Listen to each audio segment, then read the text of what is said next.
ஒழிச்சிடுவோம் என்ன நீ உள்ள போயிடு பிச்சு பிச்சு என்னது இது என்ன பிச்சுக்கலாம்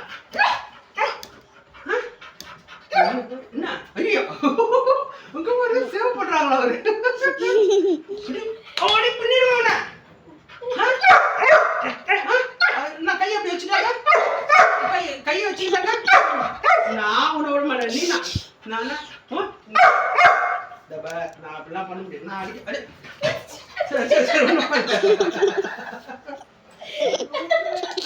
சரி நான் விட்டுறேன் இப்போ